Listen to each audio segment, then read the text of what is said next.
Recording starting. Hey podcasters!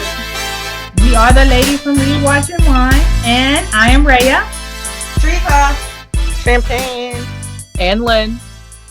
And we are here to bring you our book to movie adaptation of The Good Lord Bird.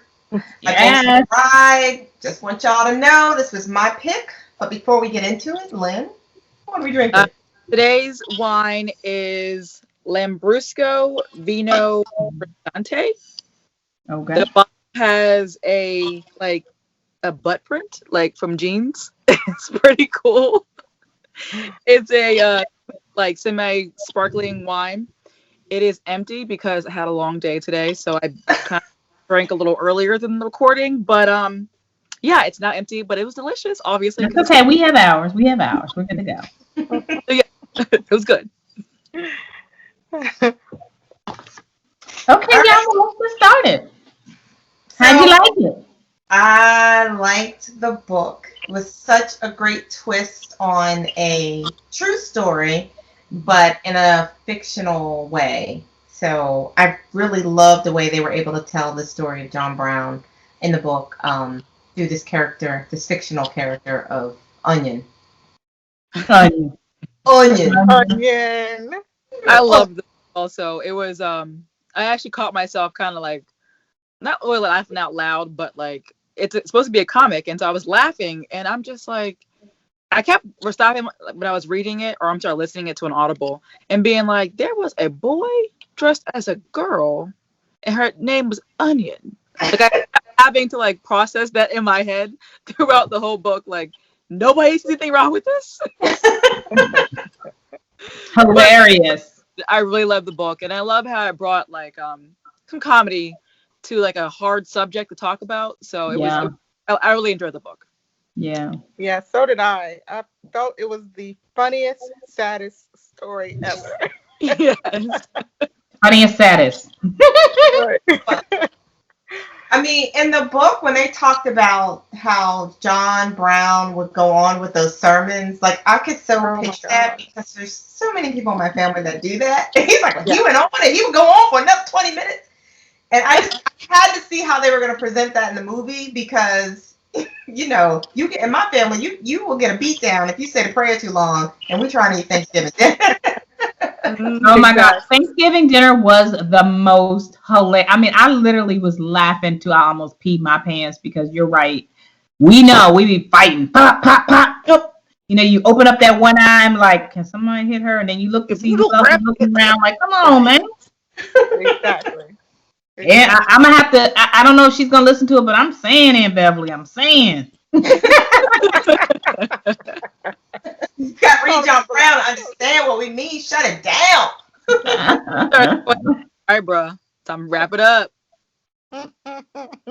But I love the way they took, you know, I think that using that character of Onion really allowed you to focus in and follow the storyline without seeping into a depression. I don't, not necessarily into a depression, but you know what I mean? Because we see so much of what's going on now. I know I personally, at times, I'm something like, I got to turn this off for a little bit. I got to turn it off. But because, you know, this was written in a way that it also made it funny, just allowed me to push through to get to the end. Right. Yeah. I'm not a big fan of watching any type of slavery movies at all because it just brings me too far down. But this was like a happy medium for sure. Yeah. I agree. It made it fun to watch rather than depressing. But perfect for these times that we're in right now. Right. It was such a great story to read right now. Especially with us living like near the Capitol, it's just kind of like, let's take a step back and regroup and laugh a little bit. So it was nice. Well, and it's so close to Harpers Ferry, right? I mean, when I was in school, we took a field trip to Harpers Ferry, so you kind of knew, at least I kind of knew the story of John Brown, but the book helped put it all in perspective, and then the movie, like bringing some light to the book, was just perfect. I feel like we need to take a read, watch, wine trip to Harpers Ferry. Just take some pictures to represent this book. Even though we've been there and Yeah. did not go in and take the tour. Right. You know, and I didn't know a lot about John Brown. I knew the gist. But in my household, I hear it almost every day because if somebody stomped their toe or if they're just they realize something unbelievable, all I hear is, I'll be John Brown. So, glad to know the history behind it. Still don't understand the correlation, but, you know. Yeah, I wouldn't even try to understand the correlation. Yeah, I wouldn't even try that one. It's going to hurt your brain too much. Well, that's John Brown. Except for the fact that John Brown hurt some people. So maybe it's like, dang gummit. Right. But yeah, I think this, you know, this is a good book for this time as well, because we are going through so many race wars. I mean, that's kind of what it is. That it does help put things in perspective that, you know, every Caucasian or non-African American is not bad. You know, that some of, I mean, he killed people, but, you know, some of them are just as true to the cause as we are. And the story of John Brown really helps put that into perspective. And I just think now, because I find myself,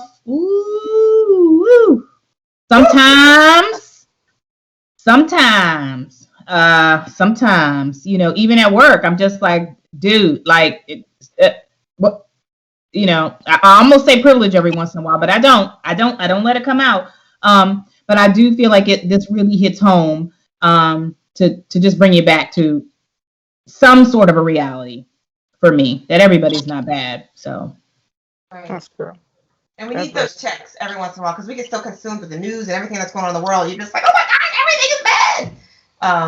But that John Brown, deep down in his heart and soul and being, like, was just despised slavery, and it warms your heart. I found myself. Sorry, go ahead. No, I found myself with thinking, like, if we had more of John Brown's during that time, maybe we wouldn't have had slavery as long as we did. You know what I'm saying? Like, if everybody would have spoke out on our behalf in a sense or whatever. So I found myself thinking about that when I was watching the movie. Absolutely. Like, if we have more than one person, that crazy is what they described him as, that crazy, then we would have probably abolished sooner, I would imagine. So, and I know he was labeled as crazy, but I get real defensive about people changing the dialogue about what people really stood for. Like, you know, people labeled the Black Panthers one way. We all know what they really stood for. So to me, he was just passionate about his convictions. Although in the movie, they kind of turned the dialogue where it, you know, he did seem a bit crazy, but I just feel like he was just extremely passionate about his convictions, and he was trying to go about it the best way he knew how. So if we switch, you guys want to switch and talk about the movie? But and I think for me though, I didn't necessarily think crazy. I thought passionate, and I just thought tired. When you learn the story of how many family members he lost before he started this, during the fight for this, it wasn't just like he lost, you know, not like losing one is not bad, but I mean, he lost just about everybody in this fight for something that honestly he could have lived his life perfectly. I mean, it wasn't, I should say, hurting him, but it wasn't hurting him. You know what I mean? So that's why I think for me, I never really necessarily saw crazy. I saw long-winded, you know, but I saw passionate and just tired of the fight. You know, like his faith kept him going, but he was tired and worn. Yeah, I didn't think it was crazy. I think that's how they try to portray it in the movie. Yeah. I felt more misunderstood because he was so heavy in his belief, and maybe a lot of people weren't in that period or something. I just felt like he was just he wasn't crazy. I didn't think he was crazy either, basically. Yeah. Well, because there was some foundation to what he was thinking. Like, Right, Mhm. exactly. we look at people today and we actually call, extremes crazy. Right, exactly. But that's because what they believe in is crazy, or maybe we can't relate to it. But this guy just was like, people should not be enslaved. And to me, anybody who is traveling and that is the entire reason for their travel, you are not crazy, because you're right. Nobody should be enslaved, right? Hmm. Yeah, I agree with But that. maybe the They both black people were the ones who didn't think he was crazy. It was more of the white people. Oh, this man's crazy. This man's crazy because they don't believe in his um Oh, his yeah. views on That's slavery. the I think for oppressor. me, he was given the label of crazy because he was going against the grain. Like a lot of other, like, I guess white people around then, just they knew that slavery was wrong, but they just went with, like, kind of like the sheep kind of being herded. They just went with it. So to see somebody so passionately going against the grain, and then to enslave people, they were like, "Hey, you better watch out because we've gone against the grain, and look what happened to us. We are killed, and this and that." So he was labeled as crazy to me because he wasn't going along with like the norm. And when somebody doesn't go along with the norm, they're labeled like crazy or an extremist, but they're really not. They're just making their own path and standing strong to what they believe in. Hmm. Didn't you think it was cute though how I guess it's been told over generations how people always say, why didn't more slaves get up and fight? Why didn't more slaves try to run away? Why didn't more this and that? But it was interesting how they used Onion's character to say, God dang it, now I wasn't starving when I was a slave. And I wasn't tired, and I had no holes in me. It took him throughout the story to really be able to portray what freedom is. So I thought that was an interesting thing to bring out as well. Yeah, I they didn't highlighted. dead body either. Right. It puts in perspective on a lot of things. Yeah, It put in absolutely. perspective a lot of things because he was so used to being a slave, and when he didn't realize he was free, he still wanted to go back and be a slave. Like that was his comfort. You know what I'm saying? I feel like a lot of black people as slaves in the movie felt that way too. That's why they wasn't with the abolishment. Yeah. Yeah, that whole institutionalized mindset. Or Hmm. even But also, Stockholm, right? Stockholm, a little bit of Stockholm syndrome. exactly. Where am I going to eat? Because they have been enslaved so long. It's like, okay, so now you're going to set me free, and I'm out here to do what? It goes back to Right. that whole 20 acres and a mule, Yeah. and the way George Washington, I think it was either Washington or Lincoln, I can't remember. I'm not the best history. Gave his slave land when they freed them, so that you had something. You're not just thrown out there to the wolves to just want to beg to come back. I think that speaks volumes as to what African Americans have been fussing about and screaming about and fighting and dying for since we were brought here to this country. Just being able to have the ability to just be moved onto the same level playing field as our white counterparts. Yeah. So I guess as it relates to the movie and the adaptation, I think for the most part, the adaptation, the miniseries was pretty good.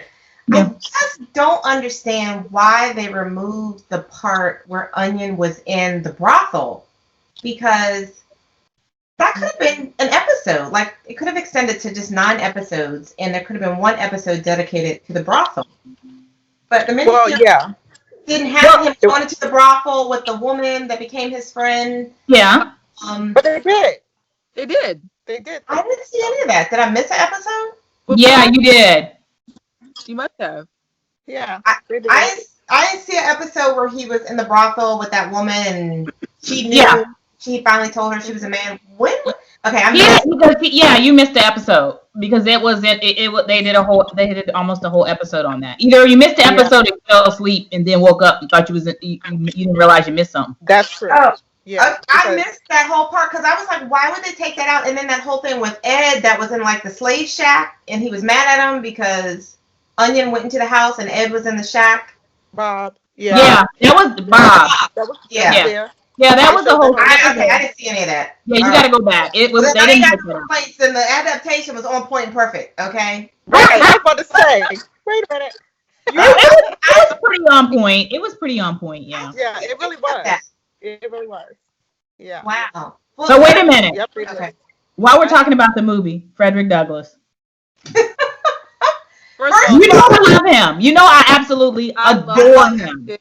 Like, he's one of my favorite people. I mean, he's been in Hamilton. He's been in so many other things. I love him.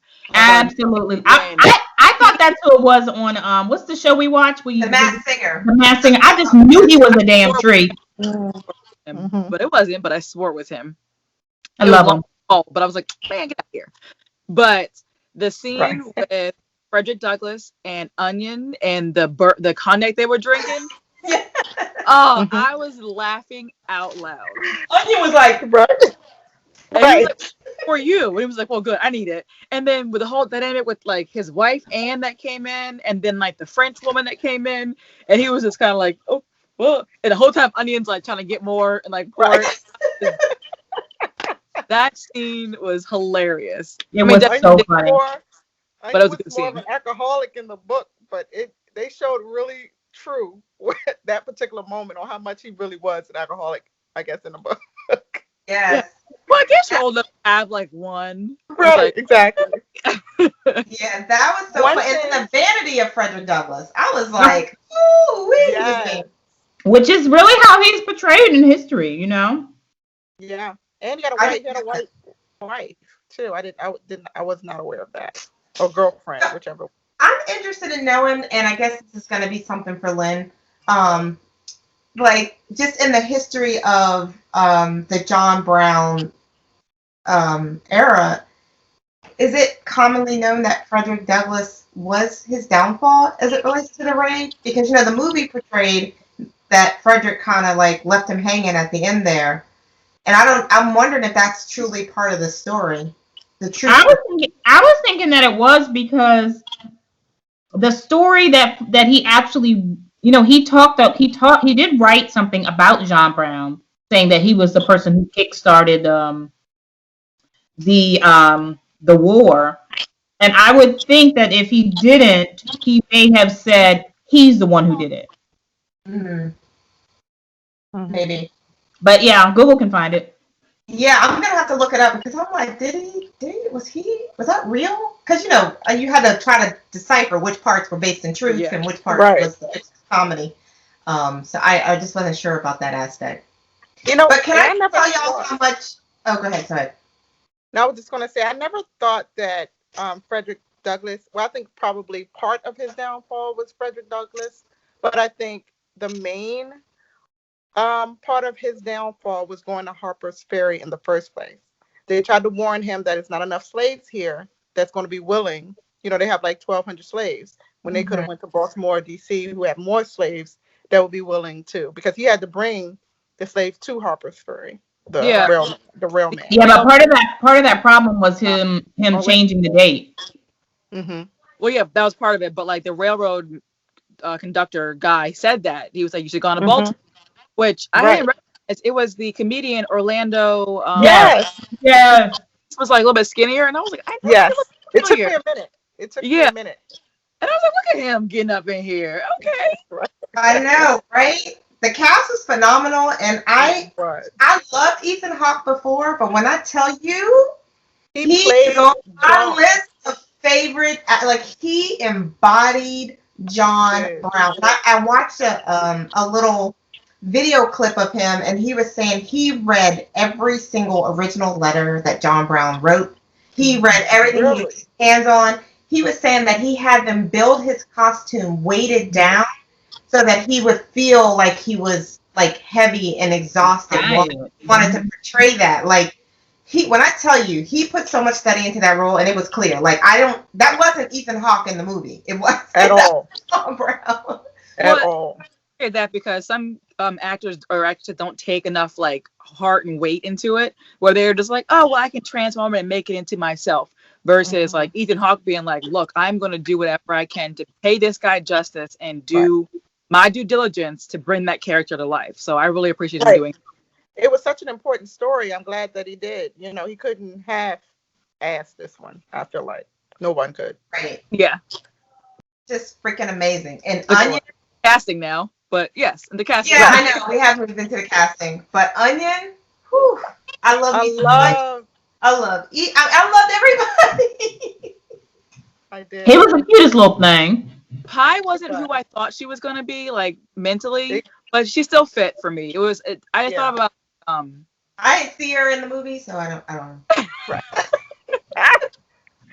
Well, they did say in the book that she was supposed to be high yellow. I pictured her. Yeah, I felt like she was. She wasn't necessarily what they would depict as beauty, not what we depict as beauty, but I felt like she needed to be a little more, like closer to really a yellow complexion. Well, like looking mixed. You know what I mean? Or that Pi Onion coming along to the brothel was because he like the whole thing of I keep saying him, but I guess her, whatever, saying that he was mixed. And it was like, oh, well, I know the perfect place where you were fit in because that's where, like, they were beauty, but, like, you weren't dark enough to be a slave, but you weren't white, so you couldn't be free. So, like, that was where they would middle go. And then when I saw Pi, I was like, she's still beautiful, but not who I imagined, like, she was. Mm-hmm. So that was, like, one of the only parts where I was kind of like, I get it. I get her character, but, like, that's not what I thought. Right. And how about Fred, y'all? Fred. He looked touched. Oh, that's that good Lord bird. I love Fred. They ain't had to shoot Fred like that, man. That part was like kind of sad. I was just like, oh. It was. It was devastating. He ain't no. Like, I was half crying, half laughing, through the whole daggone series. Yeah, I did get a little. I like how the book was written to me very well, like we said, but like. To me, one of like the words that trigger me is when I hear like red bone, like it's just nails on a chalkboard. So for me, I kept hearing it and like I get it was referencing what was referenced then, but like I get called that and I immediately am like defense mode where I'm gonna punch you in the throat. Like don't add that title to me at all. That's not who I am. Like to me, it needs to be left in 1800 something and something. Like the word no. Certain words to me, it's like, why is it okay to say one but not like the other? And so I heard it in the book, and I was like, stay calm, stay calm. So is cracker a trigger word for you also? Because I'm not a cracker, no. No, I was just asking. I was about to say. No. How about hot yellow? Red's always called hot yellow. Red bone like trigger me to no end, where I'm like, why would you say that to me? I'm like, I want to punch you in the throat now. And now whatever you say after that is like, womp, womp, womp. You are an idiot. Stop using that term. So, yeah. I don't think high yellow really never bothered me because for some reason, I don't know where the pigmentation is in my face. Like when I even hold my hand up to my face, I'm like, what is going on here? It's like, I mean, really, where is it? So, and it's been that way my whole life. So kind of like, yeah, I am a little yellow, but I don't want to be called that yellow person. You know what I mean? That's why we got red Redskins. I know what I am, but like, that's a derogatory term to me. So like, why would It is. I am not the color of my skin. I'm me. Exactly. So, and the book, I am not my hair. Oh, stop. I am not to the choir right now. What you say, I think y'all preaching to the choir right now. Yeah. Brown skin. So yeah, I had to point that out because that was just driving me crazy. But I understand that it was the context of the book and the conversation, so it was necessary. But man, I was triggered. I was just like, a more time. But Linda, I don't know how you getting through. I don't know how you get through all your horrors because our wonderful man that we love, our horror king. Mm-hmm. That's he uses some words. I'm like, yeah. Yes, he gets on my nerve. I saw a few times.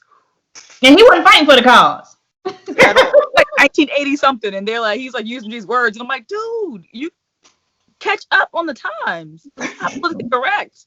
Some of them are more recent books. Like, really, why are you still talking like that?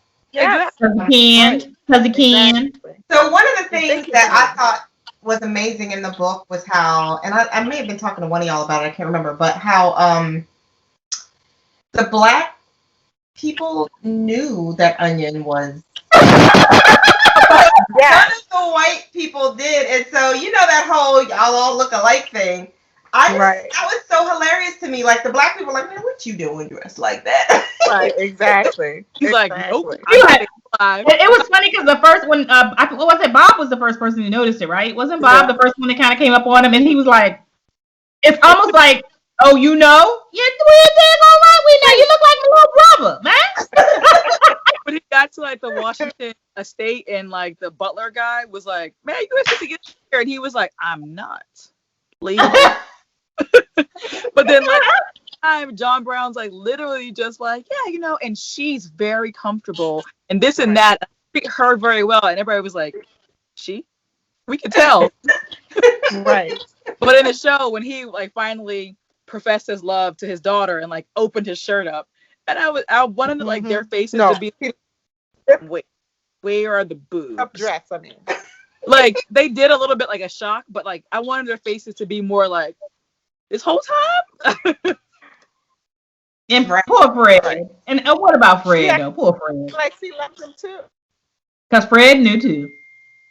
Yes. But yeah, that was so funny. I was like, all the black people are like, literally, like, y'all don't see this?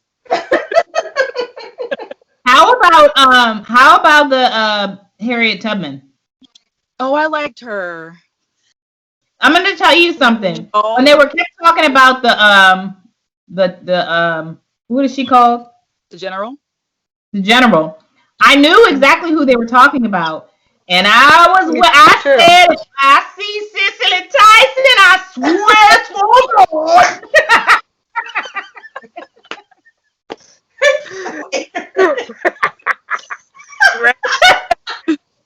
And then they showed the back of her head, and she was short. I said, I swear to God, they better find another actress.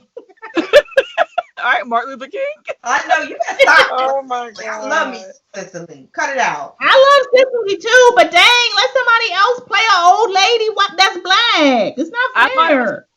I can't remember her name right now, but the actress that played in Harriet, who also played in the Outside. I thought the same thing. Her, but maybe she was a little too young for it. But I was like, oh, you ain't Harriet. Yeah, I can't see anybody playing Harriet Tubman but the actress who played Harriet. Exactly. She was good. Yeah. I don't know who. I didn't look at. I did actually find it at the end, but of course now I don't remember because I was looking to see who did the casting because the casting was out. Was it Snoot? No, it wasn't Snoot. It was outstanding. Casting was out. 100%. Yeah. Yep, they did a really good job on the cast. It's Lynn approved. I like it. Y'all ready to vote? Y'all ready to vote? You ready to rate? Ready? Because for me, since I started, I believe this one gets a full glass Treva. Thank you very much for the entertainment. I appreciate it. You're so welcome. I'm going to ditto that full glass. Now that I know that everything was covered in the book, and I'm going to have to go back and find the appropriate episode.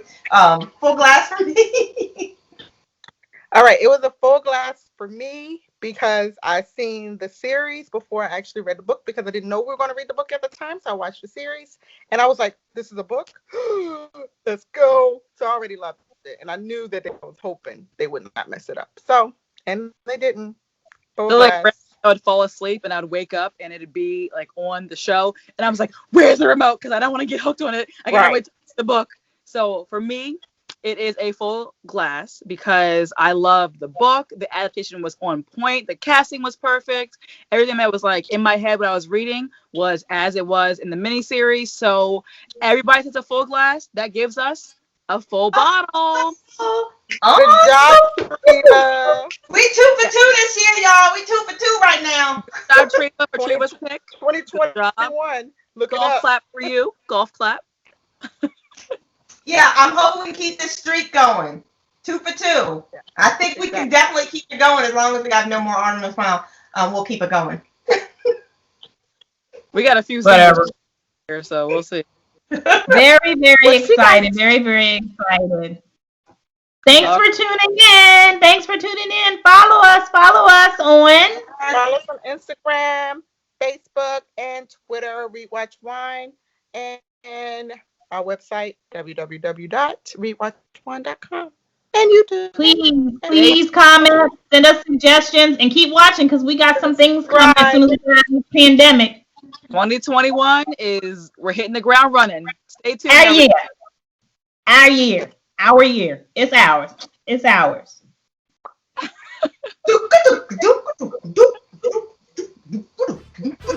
I don't know what that is, but That's just a beat. I don't know that, but you know.